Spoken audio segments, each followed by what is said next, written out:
Welcome back class 8 in the section of history, chapter 3, colonial agrarian policies. So what we have studied till now, we have seen in our last video major commercial crops, जिसमें हमने देखा कि the British wanted to grow opium to export to China. Also we have seen कि indigo was a major item of international trade and it was used by cloth manufacturers to dye cloth. And Indian indigo was also in great demand in Britain. So now Britishers decided to go for plantation farming on the land of India.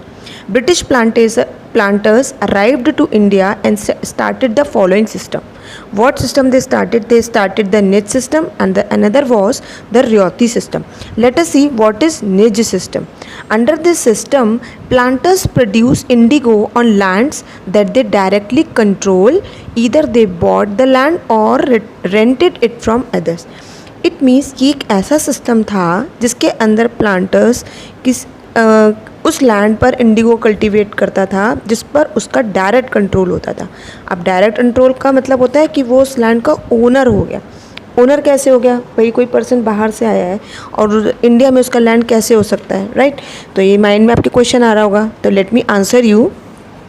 Planters ने वो particular land या वो ज़मीन जो है किसी person से नहीं, ज़मींदार से, या तो उसने वो परचेज़ की हो या फिर उसने वो रेंट पर ली हो, तब वहाँ पर वो क्या हो जाता है, उसका वो डायरेक्ट कंट्रोल हो जाता है. निज मतलब होता है पर्सनल, निजी वर्ड आपने सुना होगा अक्सर. Now the next question arises that कि खेती या कल्टीवेशन कैसे करते थे निज सिस्टम के अंदर. तो answer is hired labours were appointed to produce the indigo. अब जो हायर्ड लेबर्स मतलब लेबर को हायर करते थे, उनको मंथली का या जो भी सैलरी जो भी वो वीकली देते हो, दैट इज़ देयर प्रॉब्लम कि वो किस तरह से उसका पेमेंट करते थे. तो लेबर को हायर किया, वो कल्टीवेशन में उनकी हेल्प करती थी and this was what nij system. Let us see next the ryoti system.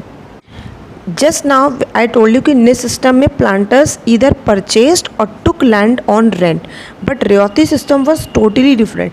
In this a contract was sign between the ryots and the planters. It means planters don't own personal land, कि मतलब planters की यहाँ पे कोई निजी जो है लैंड नहीं है, उसकी अपनी कोई भी ज़मीन नहीं है.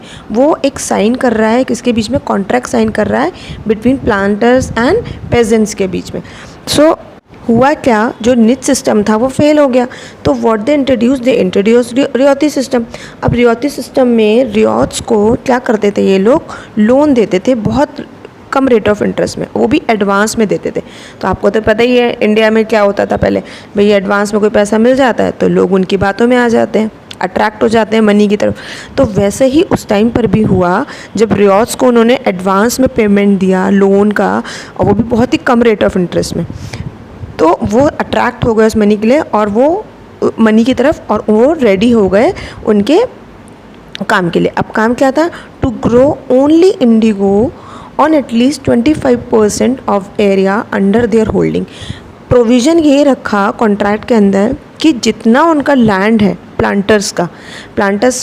रियोट्स का, उसके फिर 25% पर क्या ग्रो करेंगे? वो सिर्फ इंडिगो कल्टीवेट करेंगे. सेकेंड था, later the peasants were inform that loans could be repaid only by supplying indigo to the planters at fixed low rates. बाद में इन्होंने ये भी इन्फॉर्म किया पीजेंट्स को कि लोन को रीपे तभी किया जा सकेगा जब वो इंडिगो की सप्लाई करेंगे प्लांटर्स को. कैसे? फिक्स्ड रेट्स पर. और वो रेट्स कैसे थे? लो रेट्स होते थे, यानी इनको बहुत कम रेट्स में इनको सेल आउट करना पड़ता था अपना Indigo. I hope you have understood both systems. Let us see the problems of both respectively. अब ये दोनों ही systems की अपनी अपनी problems रहीं जो किसने face की? The problem faced by planters as well as peasants. Let us see the problems of niche system first. Indigo could be cultivated only on fertile lands which were densely populated. अब जो Indigo था ये सिर्फ उस land पर cultivation हो सकता था जो लैंड फर्टाइल हो. अब जो फर्टाइल लैंड्स थे ये ऐसी जगहों पर थे जो बहुत ही डेंसली पॉपुलेटेड एरियाज़ होते थे। अब जब ऑलरेडी वहाँ पे लोग रह रहे हैं तो अपनी ज़मीनें क्यों देंगे आपको, वो भी फर्टाइल लैंड तो बिल्कुल भी नहीं। तो ब्रिटिश ने क्या करने की कोशिश की, when the British tried to evict the tenants from this areas they face conflict. तो ब्रिटिश ने जब उनको रिमूव करने की कोशिश की इनको उनके एरिया से, तो वहाँ पर कॉन्फ्लिक्ट्स अराइज हो गए।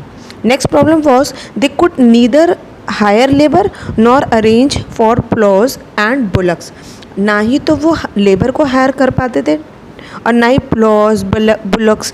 उसका रीज़न ये था कि जो पेजेंट्स थे they were busy on their own field, because reason ये था जो उनका राइस कल्टीवेशन का टाइम होता था पेजेंट्स का, वही टाइम इनको अपना इंडिगो कल्टीवेट होता था।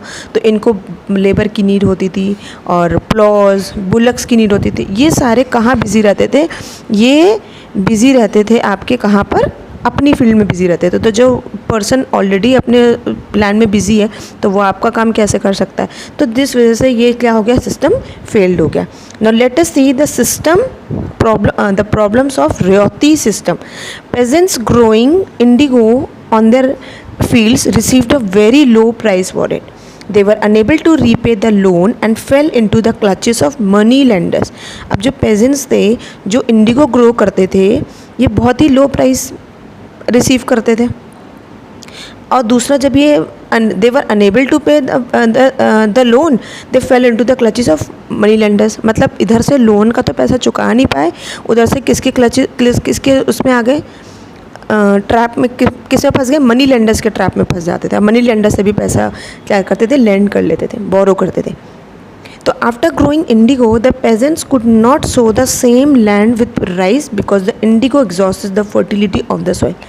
दूसरा, जब ब्रिटिश यानी कंपनी जो थी जब इनसे कॉन्ट्रैक्ट साइन कराती थी तो ये प्लस ये भी देख लेते थे कि लैंड का कौन सा पार्ट ज़्यादा फर्टाइल है, तो उस एरिया में ही ये लोग फोर्स करते थे। कहने का मतलब रियोती सिस्टम एक ऑप्रेसिव नेचर में था, यानी उसको पेजेंट को फोर्स किया जाता था कि आप इसी एरिया में जहाँ पर वो बेचारे पेजेंट्स राइस ग्रो करते थे वहाँ पर उनको फोर्स करके क्या ग्रो करवाया गया, उनसे इंडिगो कल्टीवेट कराया गया। अब इंडिगो खा तो सकते नहीं थे बिकॉज इट वॉज कलर, तो जिस वजह से क्या होता था ये सॉइल की फर्टिलिटी को पूरी तरह से एग्जॉस्ट कर देता था, क्योंकि ये कलर है। तो कलर, ये जो इंडिगो कहते हैं, ऐसा कल्टीवेशन था कि जो इसकी रूट्स होती थी ये सॉइल को पूरी तरह से एग्जॉस्ट कर देती थी। तो जिससे वहाँ पर क्या होने लगा, उनको शॉर्टेज ऑफ फूड भी होने लगी problem. If the peasants refuse to follow their orders the planters armed goons called lathiyals beat up kidnap confined and looted the peasants. और पेजेंट्स जब रिफ्यूज़ करते थे उनके ऑर्डर्स को तो प्लांटर्स क्या करते थे, उनके ऊपर गूंस जैसे लठियास, उनको मारना, किडनैपिंग, कन्फाइन करना, लूटना पेजेंट्स को, ये सारी एक्टिविटीज़ इन्वॉल्व हो जाते थे। अच्छा, जो वहाँ की लोकल पुलिस थी, मैजिस्ट्रेट थे, they also supported the planters actions.